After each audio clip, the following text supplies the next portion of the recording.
His use of the word all, as he's emphasizing American unity, is central here. Yeah, each to keep and all. And then what for many are the most beautiful 3 or 4 words of the entire poem, retrievements out of the night. And there it is. That's what Leaves of Grass is. That's what Drum Taps is. That's what When Lilacs Last in the Dooryard Blooms is. It's that attempt to try and capture something. Of course, in integral philosophy, we call it transcending and including. We're always moving forward evolutionarily. But there's always something of the acorn in the oak. And here, the retrievements out of the night. There's got to be something about all of this that's of value. Go back and look at our study of Gettysburg Address to see that Lincoln said the exact same thing. The song, the wondrous chant of the great brown bird, and the tallying chant, we're back to tallies one more time. The echo aroused in my soul. I think T.S. Eliot learned how to use the word echoes. And I think he learned the power of the echo poetically from his study, especially of this poem. And you'll remember it in Bert Norton, my words echo thus in your mind, but to what purpose disturbing the dust on a bowl of rose leaves? I do not know. Other echoes inhabit the garden. Shall we follow? Quick, said the bird, find them, round the corner through the first gate into our first world. Shall we follow the deception of the thrush into our first world? And then what is it that they see at Bert Norton? They see, of course, the flowers that have the look of flowers that have been looked at, the roses, right? But you'll remember, at the very end of that passage, the lotus quietly, quietly. Right. Notice here, then, this idea of the echoes aroused in the soul. With the lustrous and drooping star, we're back now to the opening lines of the poem. With the countenance full of woe, we're back to, of course, Milton's opening lines from Paradise Lost with woe. With the holders holding my hand, again, to speak of Milton, I think he's doing this intentionally. I think readers of Whitman's day knew Milton's Paradise Lost, different from us today, although I've given full lectures at learnstrong.net if you want to run that study to ground. But the word woe will begin Paradise Lost, and hand-holding will end Paradise Lost. And notice, Whitman will bring the two together here, remarkably so, as he talks about holding the holders holding my hand, nearing the call of the bird. Comrades mine, and again, the use of the word comrades is significant. And I in the midst, and their memory, there it is. That's the key, I think, from Gettysburg and the Gettysburg Address. Ever to keep for the dead I loved so well. Notice we go from Lincoln, which is the individual, the one I love so well, to all those I love so well. You could make the argument both past, present, and then, of course, those to come, namely us, right? Which is why I call this collection of talks, of archived talks with Walt, right? We're chatting with Walt, we're talking with Walt as we play this game.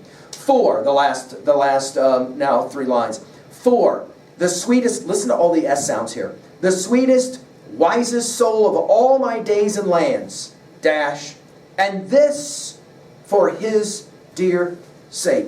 The point is, this is why I've done this. This is why I've written this elegy. You could make the argument this is why Leaves of Grass is what it is, which is why he said it to the old cause, my book and the war are one. Or the war and my book are one, right? For the sweetest, wisest soul of all my days and lands, and this for his dear sake. And then he'll finally bring the Trinity. Lilac and star and bird, and then he uses the word twined. Now you'll remember this word twined from Song of Myself 15. You'll remember this use of the word twined from Louisiana Live Oak. You'll remember it from Song for All Seas, All Ships. This idea of twining. And think about the power of that in a collection of poems called Leaves of Grass. This bringing together, this powerful image of unity there, and then of course one last time, in the fragrant pines and the cedars, dusk and dim. I think it's compelling that the word dim is the last word of this poem. I like, as I've said to you guys before, I like to study first words and last words, especially of Whitman's poems, because everything is so deliberate. He edits so heavily that I think it's important that the last word of this poem is dim. That is to say, maybe unclear, maybe uncertain. That is to say, it's up to us, the living, to decide what we will do with all of these, he calls it warnings. These propaedeutics is the word that we've given to it.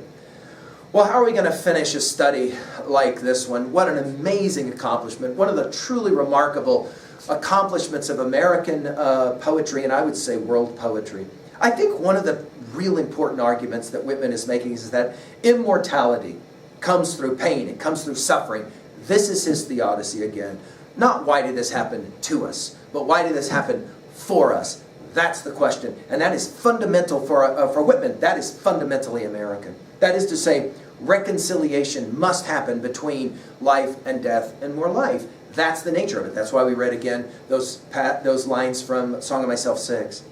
At 2b, I love the key words, tallying and twined. This idea of taking notes and this idea of coming together. The unity that Whitman longs for. I like to think about Gray's country elegy in a country churchyard. We've given full lecture on this one. Obviously, Tennyson's In Memoriam comes to mind as amazing elegies as well.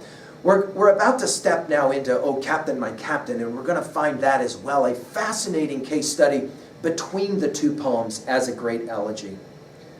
Finally, at 3a, what are the other great elegies? I mentioned that Milton's Lycidas from 1637. I think there is much of that in this poem. Go and take a look at our comments on that poem at learnstrong.net. What are for you the greatest songs or poems about death? You'll remember that Elton John did a couple of amazing great elegies at the death of John Lennon, for example, or Princess Diana. What are for you the great ones? I still think that maybe one of the greatest is Elton John's tribute to John Lennon. And where does he start? In a garden, I think, Elton John borrowing from this great poem.